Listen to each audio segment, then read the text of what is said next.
Okay, y'all, so this wig here is by WoWEbony. This is my second review on this wig, so I'll definitely leave the first one down below. But I decided to put a few layers in it, cut it more so shoulder length, and add some highlights, or I guess you say some color highlights, lowlights.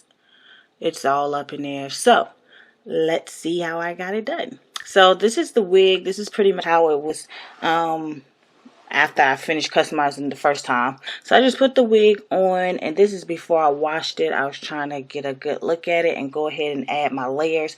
And this is how the curls were looking. They were pretty tight. Again, it is a kinky curl pattern.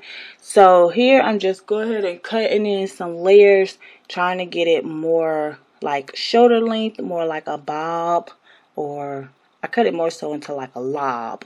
So it was more longer on one side and short on the other. So I'm just taking small pieces and just cutting it, getting it how I want it. So that's all I'm doing right here.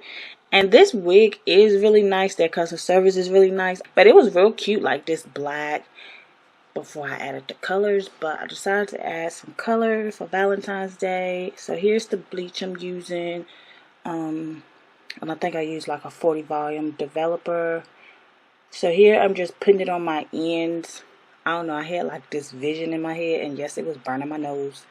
So I'm just putting it on my ends, and then I'm like taking some pieces and dragging it from the top to the bottom on the whole strand, so that I can get it more like highlights in there. So I wanted like different strands to give highlights, as well as like my ends to be blonde, like the tips.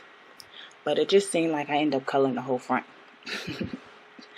So this is what it ended up looking like after I washed it. And the curls were still popping. So that's how you know this is some good hair, when you bleach it and those curls still be popping. This is the part I was talking about, so it can swoop behind my ear, because there was so much hair. I had to section behind a section and cut it so that it wasn't too much hair, and it would be able to swoop and stay behind my ear.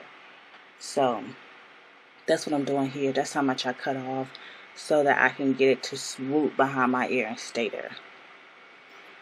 And yeah, just cut a little bit more. And then see, now it's able to swoop easily. And I did use my hot comb to get the front really flat. I did that in layers.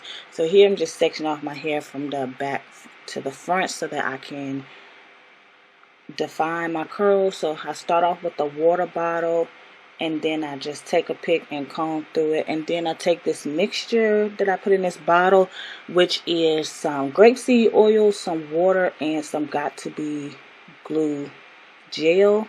When I use the Got2b glue by itself, it just makes my curls really, really hard and really, really crunchy. So I decided to add some water and some oil to it to kind of soften it up, and it worked so good. And that's my dimming brush, and as you can see, it's like really defining the curls, where you can like see the curls clump together.